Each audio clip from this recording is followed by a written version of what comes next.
Welcome to New York, Quebec, and the water route to the center of the world. This is bonus episode 1, Le Grand Derangement, the Acadian Expulsion and the Fall of Louisbourg.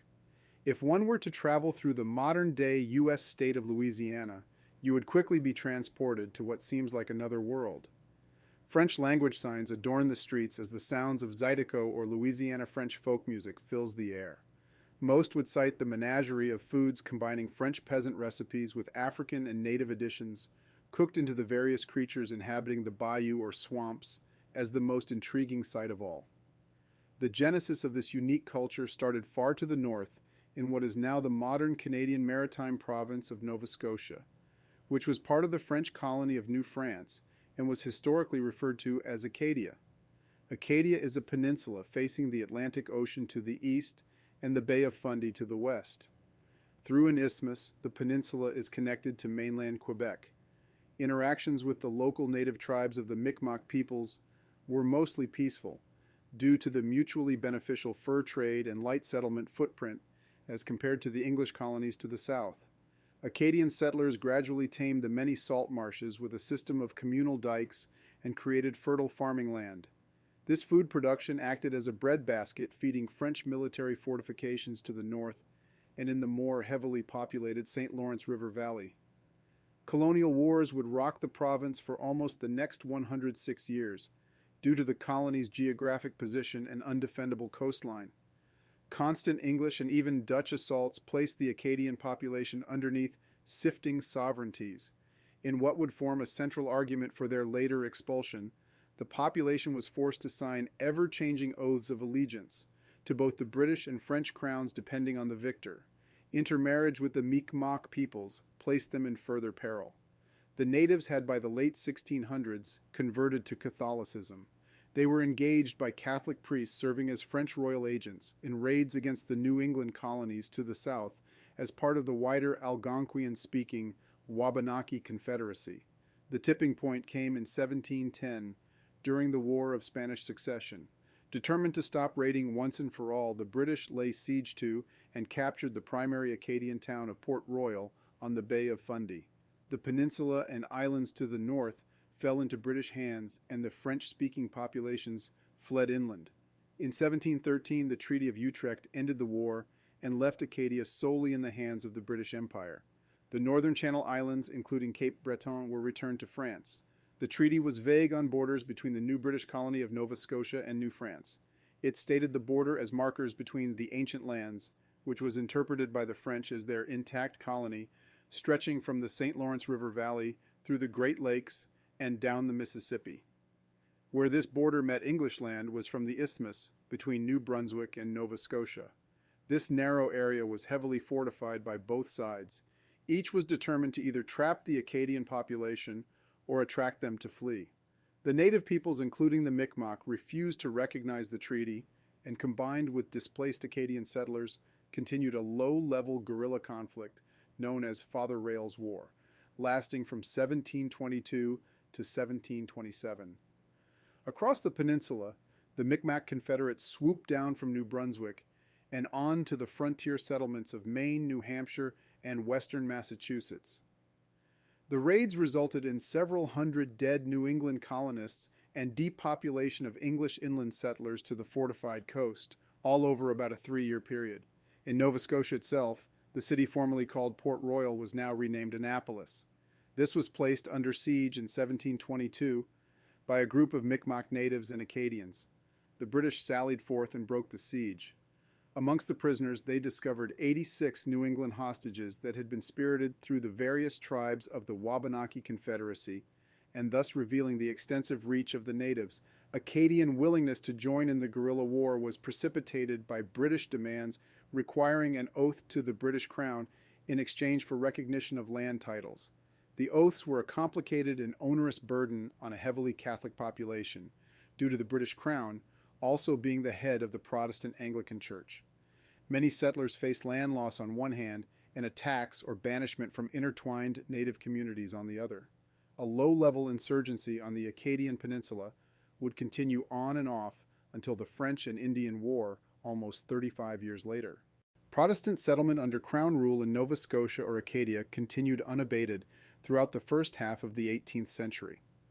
Colonial surveyors were embedded in both Crown and local New England forces, giving British authorities a clear view of the landmass and population size, along with its distribution throughout Nova Scotia. British expansion ebbed and flowed at the rate of conflict that played out in and around Peninsula. King George's War, or the War of Austrian Succession, started in 1744, allowed the British to target both French fortifications on Cape Breton Island, protecting access to the St. Lawrence River, and Fort Beausejour, protecting the neck of land connecting Nova Scotia to New France proper. The war saw vicious fighting all the way from Maine to the New York frontier, including the sacking of Saratoga, New York. The Iroquois nation attempted to counterattack New France from the upper Hudson Valley, but were forced to pull back when the bulk of Crown forces concentrated on capturing French fortified positions. The fortress at Louisbourg was the #1 target in 1745. This large stronghold supported French claims to the peninsula and provided upriver protection for the capital of New France at Ville de Quebec. Americans and other Europeans also freely traded at the port and avoided imperial taxation systems. The fortress was surrounded and bombarded by counter batteries, situated on undefended low-rises behind the stellar seaward defenses, as French naval relief forces floundered in destructive storms as they tried to cross the Atlantic. The victory at Louisbourg was more of a united New England victory than that of the Crown's regular forces. Massachusetts lead the way with a large levy raised and passed by the legislature to fund the capture of the fort. New England raised over 4,000 troops and a flotilla of colonial vessels outfitted with arms. To their dismay, the fort of Louisbourg was returned to the French in exchange for Madras in India at the end of the conflict in 1748. The British were determined to secure Nova Scotia once and for all the following year. They would pursue a series of fortified towns and blockhouses covering the majority of the French population on the peninsula. In order to tie these fortified links together, Crown officials decided to build a new power base facing the Atlantic, and that would be easy to resupply by sea. In 1749, a large amount of transports and troops landed and started constructing what would be known as the modern city of Halifax. The low-level mixed insurgency of French and natives kicked into high gear, as the establishment Halifax was seen as a violation of previous treaties with the British. The fort at Louisbourg, and more importantly, the fort of Beausejour on the neck of land connecting to mainland New France, provided hubs for the resistance to British rule. The French crown sent priests into the Acadian population centers, who then acted as secret agents of the French king. These priests provided leadership and connections to supplies at the existing French forts. The British inflamed tensions, further demanding another pledge of loyalty to a Protestant king in response to the infiltrations by Catholic priests. Refusals abounded, and evictions of Catholic French families rose ever higher in a similar fashion to the tensions of the day. A priest by the name of Father Loutre led about 2,500 Acadian and native families north away from British rule and closer to French fortification. The abandoned land was itemized and made ready for settlement by Protestant from New England by 1750. Father Loutre would use this new pool of refugees to raid British targets through the start of the French and Indian War in 1754. The French and Indian War provided the Crown with another chance to finally crush French power at both Louisbourg, Fort Beausejour, and at Ville de Quebec. British authorities had fought 6 major wars against the Acadian French and their native allies in the last 75 years. In the eyes of the Crown, French settlers on the peninsula were just exacerbating the conflict by providing the French forts with supplies and men. The decision was made by the governing council in Nova Scotia to deport all French Acadians residents regardless of their avowed loyalty. In 1755, the Fort Beausejour faced a siege led by 2,000 New England troops who had come to avenge the frontier massacres committed by Father Le Loutre and his band of refugee recruits. New England viewed Fort Beausejour as giving comfort and assistance to their most terrifying enemies. French positions in the fort were undermined by a British spy who worked as a clerk.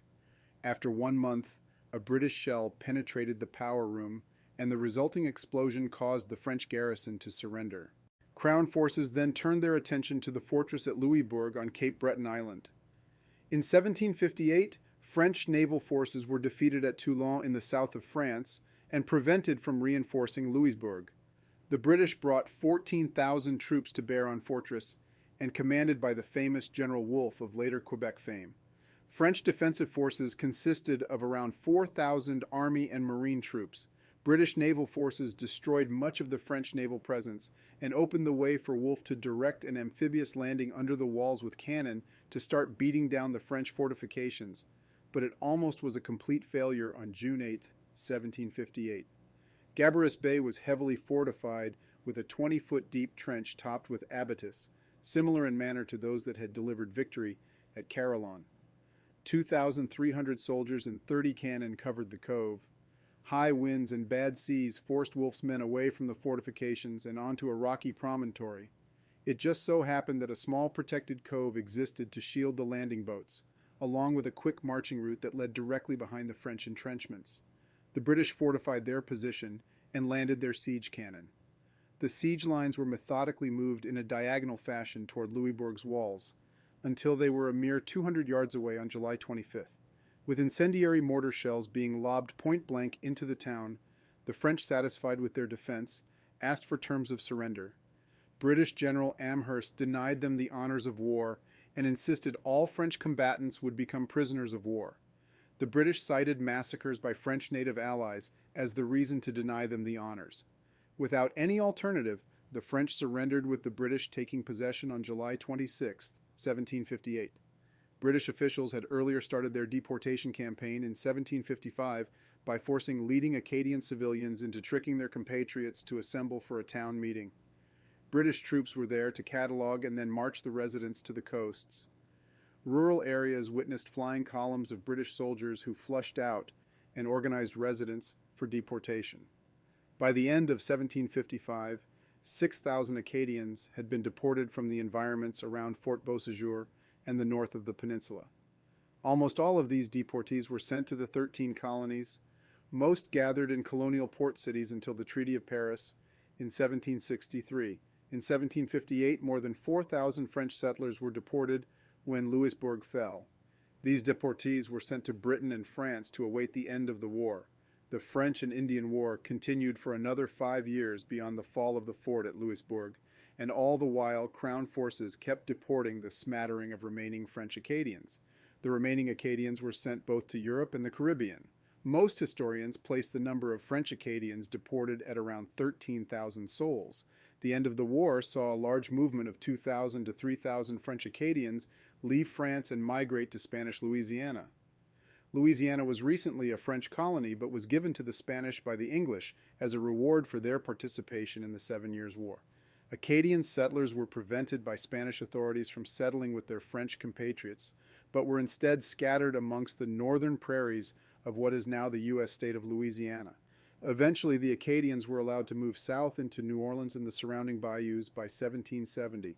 They intermingled with African slaves, previous French settlers, and Spanish influences to create the modern Cajun culture.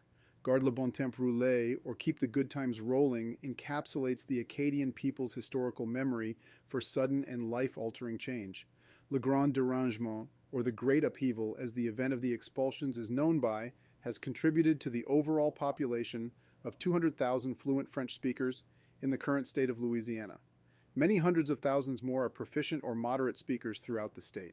Louisiana is the only U.S. state to have such high numbers of French speakers into our modern times, but speakership is dropping from a high of over 1 million in the 1960s. State efforts include language preservation through signage, university cultural departments, and membership in Francophone international organizations to build and preserve this unique culture. I wanted to add some more depth to our conversation and bring in some personal historiography I've compiled on Le Grand Derangement. Francis Parkman's thesis on the reasons behind the Acadian expulsion is the agents of the French court, civil, military, and ecclesiastical, had made some act of force a necessity. Francis argues that the French government constantly agitated the populace of Acadia to revolt. Le Loutre, a Catholic missionary priest along with his Indians, was acting as an agent of the French king by threatening and cajoling the Acadian people. The French settlers were told fidelity to King Louis was inseparable from fidelity to God, and that to swear allegiance to the British crown was eternal perdition. The French treated the Acadians as mere tools of policy, to be used, broken, and flung away. The French government cheated the Acadians out of large sums of money through corrupt agents. The Treaty of Utrecht, which he describes as by the newfangled construction of the treaty, which the French boundary commissioners had devised, more than half the Acadian peninsula, including nearly all the cultivated land and nearly all the population of French descent, was claimed as belonging to France, though England had held possession of it for more than 40 years. Since the treaty claimed France as the rightful owner of much of Acadia, it would be lawful for France to seize it by force. Parkman says the treaty, coupled with the fact that honor demanded of her, France, having incited the Acadians to disaffection, she should intervene to save them from the consequences. France's chances of successfully seizing Acadia were good, because at any time more troops could be sent from Louisbourg or Quebec, coupled with 4,000 militia and Indian fighters. The English, according to Parkman, could not withstand a direct attack because they had little troops and they were scattered far and wide. British officers feared a large French squadron of ships would appear any time in the Bay of Fundy, and this would cause the entire population to revolt against the British. He says the immediate military threat that was caused by the French side had forced the British to make the drastic decision to deport the Acadians. The Acadians were to be given one last chance to declare themselves loyal to the British and not stay in the neutral zone that previous oaths had allowed them to do. The oath that was offered to them required that the Acadians serve in the British Army against the French. Deputies representing 9/10 of the population of Acadia were called before the British government in Halifax. They were told that the time was short because the French were at hand and could attack at any moment. They must either pledge their full loyalty to England or be sent away. They refused the oath, and the deportation was then started.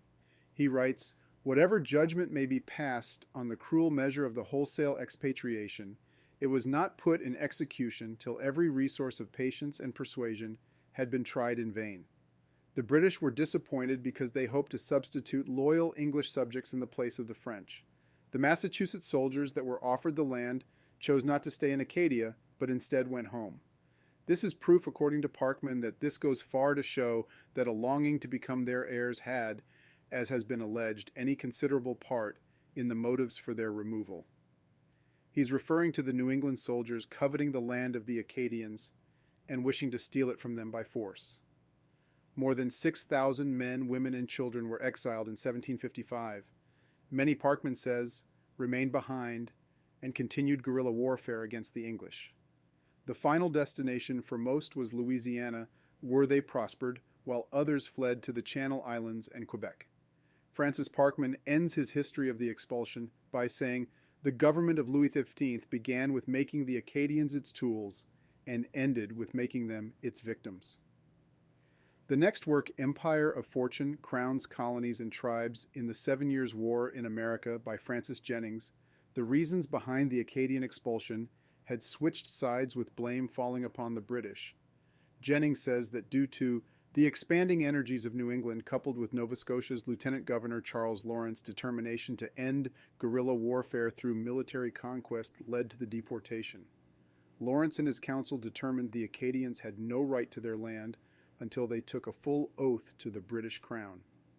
To make the opinion official, the Chief Justice of British Nova Scotia was made to issue a ruling to this effect. Jennings says that the decision to deport the Acadians was made by Governor Lawrence's council, men who were either New Englanders or who, without exception, had been saturated with that policy of New England's expansion for years. Lawrence had been given orders by the British Crown to prevent the Acadians from going over to the French, but no outright explicit order to deport them. Between the council and lieutenant governor, it was decided that the best way to do this was to deport the population. After the expulsion, the council even congratulated Lawrence and promoted him to full governor. Since the Acadians refused to take the oath demanded by the British, they were no longer entitled to their lands. With no lands, they could be deported without a problem.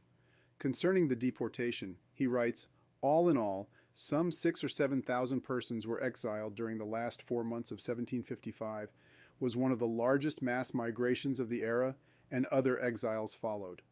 The British lost many potential workers, and at much cost to their treasury." Jennings says, "The British destroyed their homes and all the improvements so laboriously made upon their lands. The The British did indeed settle Acadia with New England settlers in 1760. Unlike Parkman, who says the New England men left because they did not want to settle there, Jennings notes that the settlement was delayed by the destruction of the dikes that held back the salt water. The ocean washed over the lands, and the British had to eventually summon some of the same Acadians that they had deported back to fix the problem. The Acadians' deportation was paid for mainly through the Acadians' own confiscated property, and they were not sent to Britain out of fear that much outrage would be expressed by British ministers having to provide funds for their care.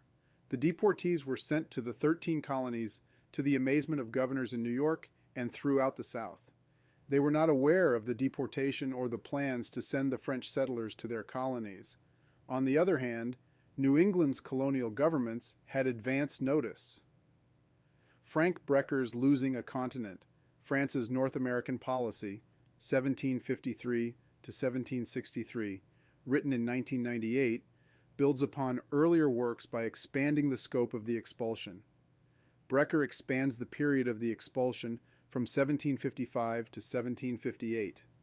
The English followed up this 1755 deportation by additional ones of French Acadians from their traditional homelands and places of wartime refuge elsewhere in the region: Ile Royale, Ile Saint-Jean, the mainland coastal area along and north of the Bay of Fundy. Brecker states the second round of deportations occurred in 1758 when the English captured the French fortress town of Louisbourg, and this gave them control of the Channel Islands of Cape Breton and Saint-Jean.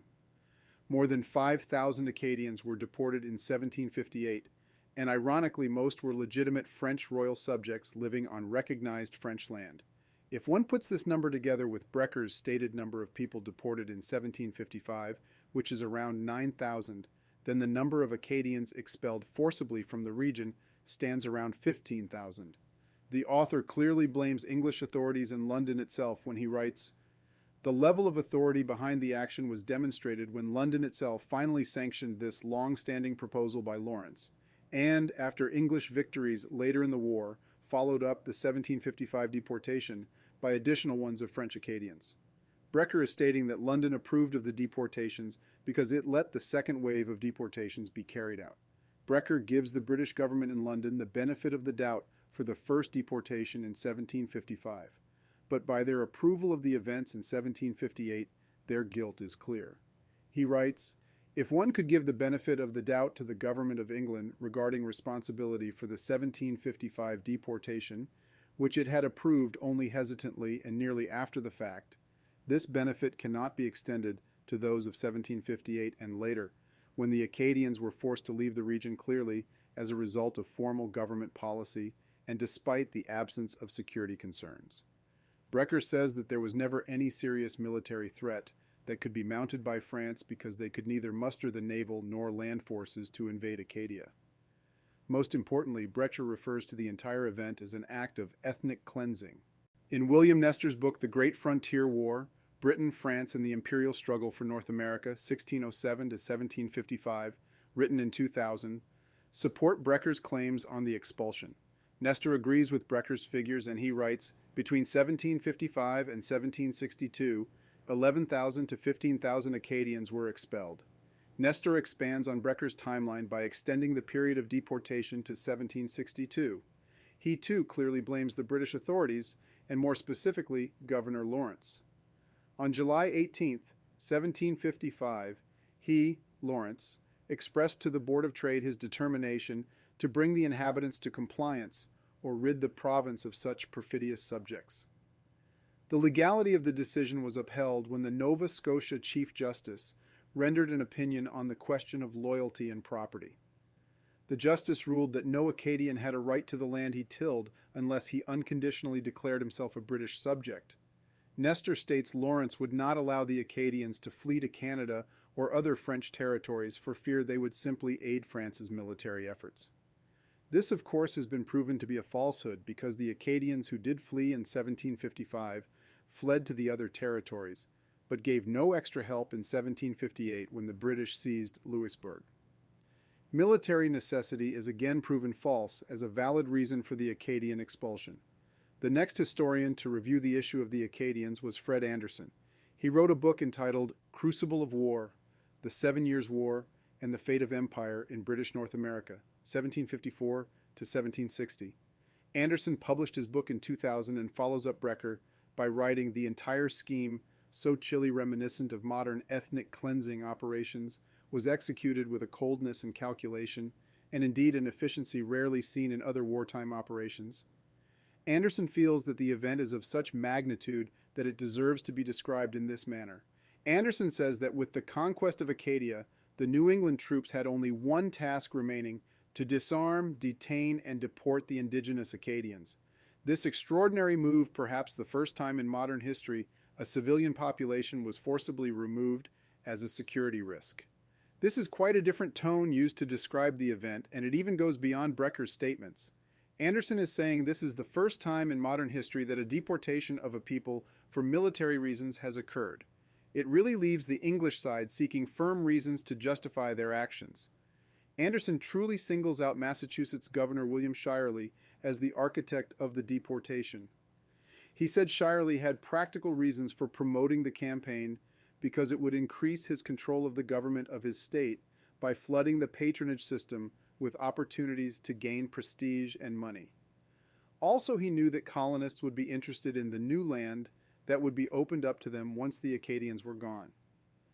Anderson writes, "There were strong indications that William Shirley himself was the architect of the deportation, and that his real intention was to neutralize any Acadian military threat in order to make the farms of the Acadians available to recolonization by New Englanders and other Protestants." He says that even before the New England troops returned home, Protestant settlers had moved in. By 1763, there were no fewer than 5,000 New England fishermen and farmers living on Acadian land. Anderson gives credit to the number of Acadians deported in 1755 as around 5,400, and says another 7,000 to 10,000 fled north to Louisbourg and the Channel Islands. These Acadians would be caught up in the second wave of deportation starting in 1758. The total number of people deported approaches 15,000 souls, according to Anderson. A mere 5 years later, in William Fowler's Empires at War, the French and Indian War and the struggle for North America, 1754 to 1763, New England and William Shirley are still clearly at blame for the deportation. Fowler writes, "For decades, the English, particularly New England land speculators, had coveted the fertile Acadian lands along the Bay of Fundy and the Minas Basin.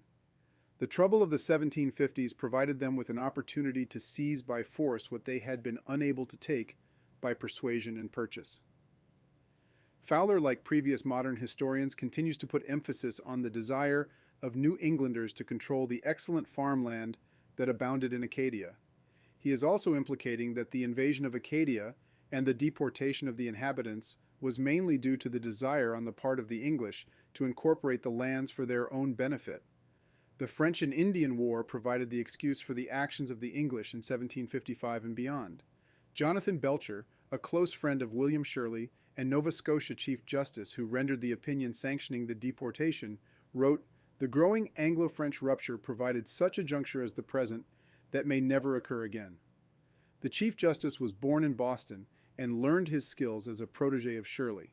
Fowler indicates that this connection should cement the fact that Shirley was of the same opinion as the Chief Justice concerning the opportunity presented by the war. The progression of historians' views on the topic of the deportation of the Acadian settlers, starting in 1755, culminates with A Great and Noble Scheme, the tragic story of the expulsion of the French Acadians from their American homeland, by John Faragher.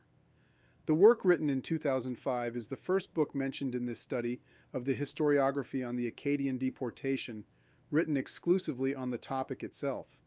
This is one of the most important changes over time in viewing the event because historians have afforded the topic enough importance toward writing an entire book on the subject.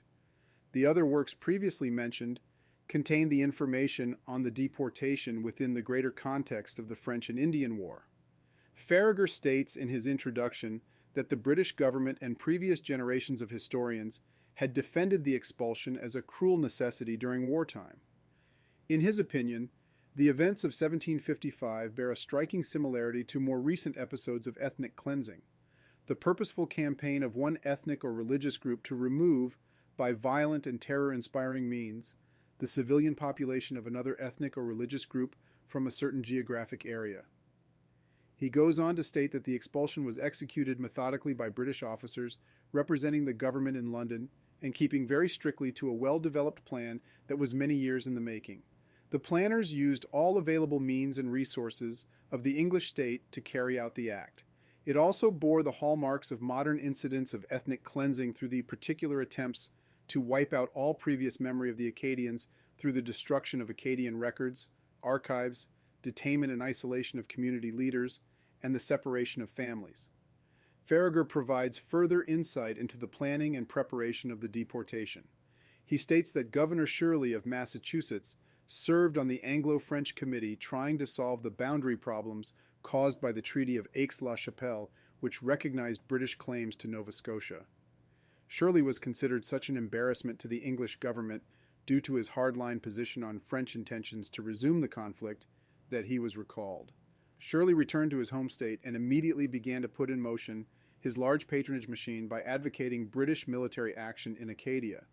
War had increased his political capital, writes Shirley's biographer. The discontinuance of war threatened to reduce it. He had motives to avoid peace.